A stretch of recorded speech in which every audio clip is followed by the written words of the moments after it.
నమస్తే, welcome to Khammam 360. వడ్ల కొనుగోలుపై జాప్యం, రైతుల ఆగ్రహం. ఖమ్మం జిల్లాలో యాసంగి వరి కోతలు ముమ్మరమయ్యాయి. కల్లాలు ధాన్యం కుప్పలతో నిండిపోయిన కొనుగోలు కేంద్రాలు ప్రారంభం కాకపోవడంతో అన్నదాతలు ఆందోళన చెందుతున్నారు. ప్రభుత్వం నుంచి స్పష్టమైన ఆదేశాలు రాకపోవడంతో అమ్ముకునే మార్గం లేక రైతులు వాపోతున్నారు. అధికారులు వెంటనే స్పందించి ధాన్యం కొనుగోలు ప్రక్రియను చేపట్టాలని డిమాండ్ చేస్తున్నారు. తగ్గిన భక్తుల రద్దీ. భద్రాద్రి క్షేత్రంలో శ్రీరామనవమి వేడుకలు ఘనంగా ముగిశాయి. కళ్యాణ మహోత్సవానికి భారీగా తరలివచ్చిన భక్తులు పట్టాభిషేక మహోత్సవం నాటికి గణనీయంగా తగ్గారు. ప్రధాన ఉత్సవం ముగియడంతో మెజారిటీ భక్తులు తిరిగి పయనం అవ్వడమే కారణం. ఎండల తీవ్రత కూడా భక్తుల సంఖ్య తగ్గడానికి మరో కారణం అధికారులు భావిస్తున్నారు. శోభయాత్రలో ఉద్రిక్తత. లాలాపురంలో శ్రీరామనవమి వేడుకల సందర్భంగా తీవ్ర ఉద్రిక్తత చోటు చేసుకుంది. రాత్రి నిర్వహించిన దేవుడి ఊరేగింపులో కాంగ్రెస్ బీఆర్ఎస్ కార్యకర్తల మధ్య తలెత్తిన వివాదం పరస్పరం కర్రలు రాళ్లతో దాడి చేసుకునే వరకు వెళ్లింది. ఈ ఘటనలో పలువురికి గాయాలయ్యాయి. రాజకీయ నినాదాలతోనే వాగ్వాదం మొదలైందని తెలుస్తోంది. వైరా సిఐ కొణిజర్ల ఎస్ఐ ఘటనా స్థలానికి చేరుకుని ఇరు వర్గాలను చెదరగొట్టి విచారణ చేపట్టారు. ఆర్టీసీ బస్సు లారీ ఢీ. ఖమ్మం జిల్లా వైరా పోలీస్ స్టేషన్ సమీపంలో ఆర్టీసీ బస్సు లారీ ఢీకొన్న ఘటనలో 25 మంది ప్రయాణికులకు గాయాలయ్యాయి. రిక్షాపై నుంచి ఎత్తుపీటలు రోడ్డుపై పడడంతో ముందున్న కారు, లారీ ఒక్కసారిగా బ్రేక్ వేశాయి. దీంతో వెనుక వస్తున్న బస్సు వేగంగా లారీని ఢీకొట్టింది. ప్రమాద సమయంలో బస్సులో 40 మంది ప్రయాణికులు ఉన్నారు.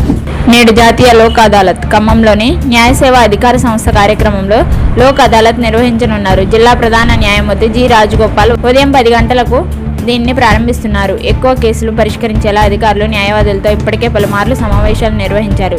కేసుల పరిష్కారానికి బెంచ్లు ఏర్పాటు చేస్తున్నారు. పెండింగ్ కేసుల సత్వర పరిష్కారానికి కక్షిదారులు ముందుకు రావాలని సూచించారు. శ్రీరామనవమి ఫ్లెక్సీ వివాదం.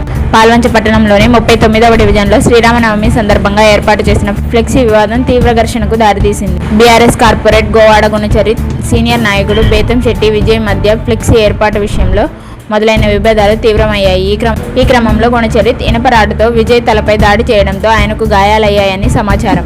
మొక్కజొన్న దగ్ధం. ముదిగొండ మండలం గంధసిరిలో ఒక రైతు పొలంలో మొక్కజొన్న కోస్తుండగా విద్యుత్ తీగలు తాకడంతో యంత్రం దగ్ధమైంది.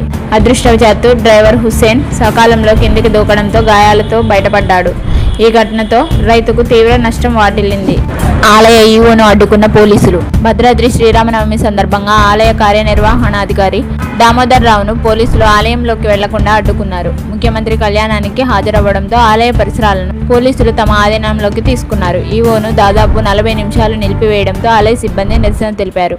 ఉన్నతాధికారుల జోక్యంతో వివాదం సద్దుమణిగింది. గతంలోనూ ఈవోను పోలీసులు అడ్డుకున్న ఘటన చోటు చేసుకుంది. గోదావరి వంతెనపై నుండి దూకి తల్లి బిడ్డల ఆత్మహత్యాయత్నం. భద్రాచలం గోదావరి వంతెనపై ఒక మహిళ తన బిడ్డతో సహా నదిలోకి దూకింది. బుర్గంపాడు యువకులు రాయల సాగర్, కొమ్ము బాలాజీ వెంటనే స్పందించి సాహసోపేతంగా వారిని కాపాడారు. తల్లి బిడ్డలు క్షేమంగా బయటపడ్డారు.